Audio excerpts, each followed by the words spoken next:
Falamos então de Bordeaux, essa área super importante, onde a uva nasce, e aonde a gente vai ter esses maiores destaques. Lembrando que Bordeaux são famosos, seus chateaus, né? Chateaus é uma área de produção, é uma vinícola, podemos definir assim. Mas chateau, a tradução seria castelo. Então, castelo seria como se fosse uma área nobre, um local nobre, ou uma residência nobre com produção vitivinícola. Nem sempre vai ter um castelinho, mas né, pode ter só uma vinícola. E a Merlot, ela é super importante em Bordeaux, porque ela garante a safra. Então, ela amadurece mais cedo, garante a safra. Pá, se teve problema com muito chuva, com doença, foi uma safra mais fria, que essas uvas mais tardias vão ter mais dificuldade, a Merlot garantiu a safra.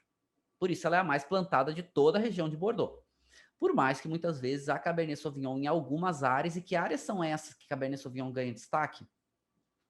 São essas áreas onde aparece mais cascalho no solo. Né? A gente está vendo aqui, principalmente no Medoc, que é essa área toda aqui mais roxinha. E se vocês estão vendo essas áreas roxinhas mais escuras, é onde a gente vai ter um destaque maior para Cabernet Sauvignon, mas maior é os vinhos mais destacados entra Cabernet Sauvignon em uma quantidade razoável. Mas não significa que os vinhos sejam só de Cabernet Sauvignon. Merlot normalmente também entra no corte com esses vinhos.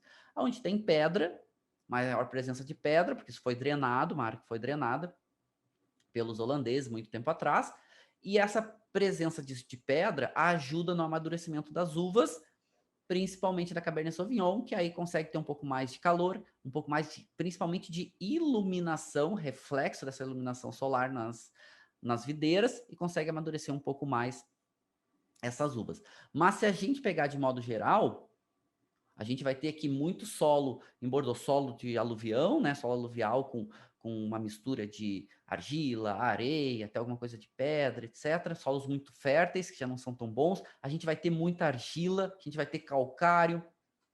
E aí são solos que vão ter mais dificuldade para essas uvas mais tardias, e a Merlot vai virar protagonista. Então, a gente fala que na margem esquerda, chamada margem esquerda, que é essa aqui, que é a margem esquerda do estuário, né, aqui do Gironde, é a Cabernet Sauvignon é protagonista. É, mas em algumas áreas. Merlot ainda é mais plantado. E na chamada margem direita, que é essa margem aqui, a Merlot é protagonista. E é verdade. Os mais conceituados Merlots do mundo vêm dessa chamada margem direita, principalmente aqui, essa areazinha aqui chamada Saint-Emilion e essa outra areazinha aqui chamada Pomerol, menorzinha. Vinhos de altíssima qualidade, com o Merlot sendo protagonista, não sozinho, certo? Alguns vinhos podem ser quase 100% de Merlot, mas não é o convencional. Mas aqui, com certeza, o maior destaque. E Merlot aqui, lembrando, é uma região um pouco mais fresca, é uma região um pouco mais úmida. Então, Merlot aqui tem uma estrutura tânica um pouquinho maior, tem uma acidez um pouquinho maior. O caráter frutado é presente, mas não é aquela bomba de fruta. Pode ter essas outras notas aí relacionadas com o eucalipto, essas outras notas relacionadas até com a madeira. Madeira é muito utilizada nessa região. Outro ponto favorável para Merlot é que ela se dá muito bem com madeira, com carvalho. Ou seja, ela lida bem com oxigênio, porque o carvalho recebe um pouco de oxigênio externo e uvas que têm mais dificuldade acabam oxidando, acabam perdendo um pouco de qualidade. A Merlot se dá bem com madeira, assim como o Cabernet Sauvignon. Então, as duas também cortadas vão muito bem com madeira. Aliás, é clássico, né, no corte bordalês ter passagem por madeira. É comum. Não precisa, mas pode.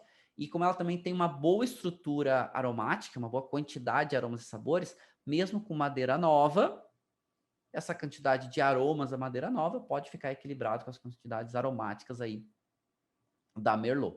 Então, interessante. Pontos interessantes.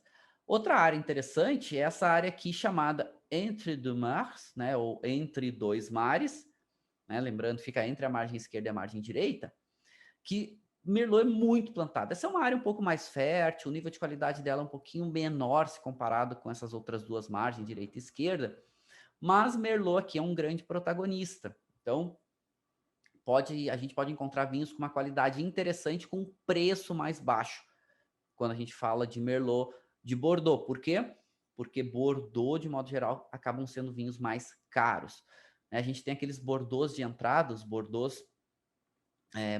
AOC, certo? Ou Bordeaux AC, e a gente vai ter o Bordeaux Superior, né, o AC também, que a maioria desses vinhos também é Merlot, são vinhos, claro, de entrada, e que são vinhos que a Merlot em maior quantidade, exatamente para ser vinhos consumidos mais cedo, e aí entra um pouquinho de Cabernet Sauvignon ou outras uvas, para trazer um pouquinho mais de cor, um pouquinho mais de estrutura, mas normalmente são vinhos para serem consumidos jovens, diferente dos Grand Cru Classé, né, e os Premier Grand Cru Classé, que são as grandes referências aqui de Bordeaux, certo? Aqui um pouquinho, né, só do solo do Pomerol, solo argiloso, Pomerol muita potência para Merlot, Merlot é protagonista, né, margem direita, muita potência, muita estrutura, tem chateaus famosíssimos aqui, como o famoso Chateau Petrus, Chateau La Fleur Petrus, né, Le Pen, La Violette, tantos outros, né, em Pomerol, que vão dar essa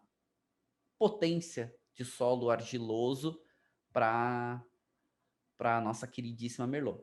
Dentro do Merx, uma área mais, de certa forma, mais matéria orgânica, um pouco mais produtiva videira, Merlot acaba tendo um pouco menos de qualidade, mas o preço pode ser interessante.